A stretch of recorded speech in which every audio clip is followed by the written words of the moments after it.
Samajwadi party के राज्यसभा सांसद रामजीलाल सुमन ने फिरोजाबाद में मोदी सरकार के 11 साल के कार्यकाल पर तीखी प्रतिक्रिया दी। उन्होंने कहा कि इस दौरान आम आदमी को सिर्फ निराशा हाथ लगी है।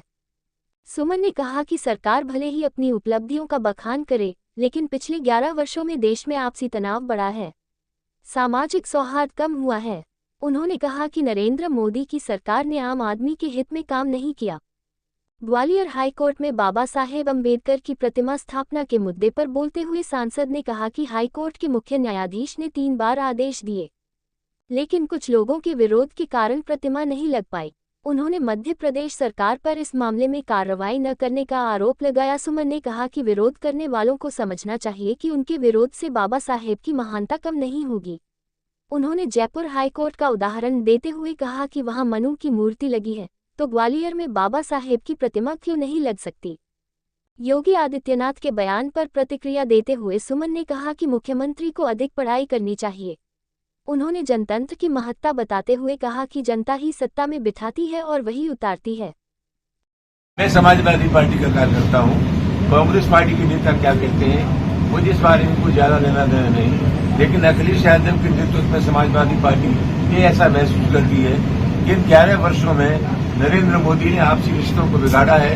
जन कल्याण का कोई काम ऐसा नहीं हुआ जिसके चलते कहा जा सके कि हमारी उपलब्धि है। आप लोग अभी जानते हैं आतंकवादी गतिविधियों को नियंत्रित करने के लिए सरकार ने एक लड़ाई शुरू की। पहलगांव में लोग मारे गए, आतंकवादियों का शिकार बनाया। आज तक हम लोग ये चिन्हित नहीं कर पाए तो आतंकवादी कौन थे। दूसरा मैं निवेदन आपसे करना चाहूंगा कि 370 जब जम्मू कश्मीर में खत्म की हुई और नोटबंदी खत्म हुई तो इस सरकार ने मोदी के लिए कहा था कि हमने आतंकवाद की कमर तोड़ दी। आज हमारे देश में आतंकवाद है तो नरेंद्र मोदी को उसकी जिम्मेदारी लेनी चाहिए। इनका कुछ मतलब नहीं है।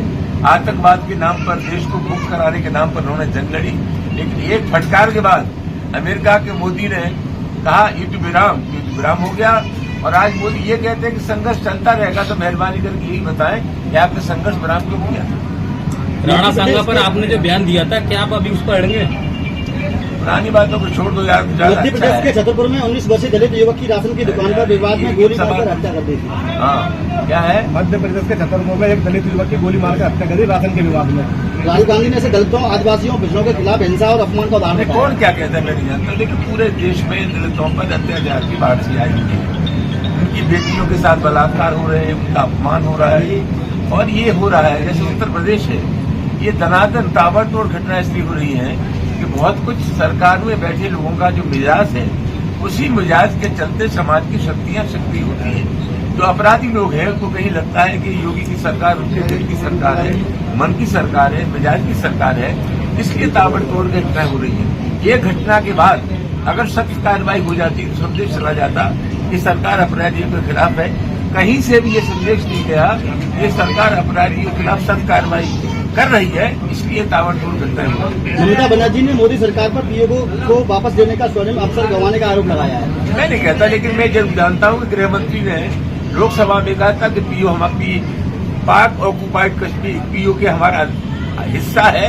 तो मेहरबानी करके सरकार ये बताए कि भगत पीओ के लिए आपने युद्धबंदी क्यों कर दी। आप जब बढ़ चढ़ करके कह रहे थे संसद में कि हमारा हिस्सा है, हम लेकर के रहेंगे, तो आखिर उससे पहले विराम क्यों हो गया। ये सरकार ने अमेरिका के सामने घुटने टेकी है। और मजेदार बात यह है कि पूरी दुनिया में नरेंद्र मोदी ने दौरा किया।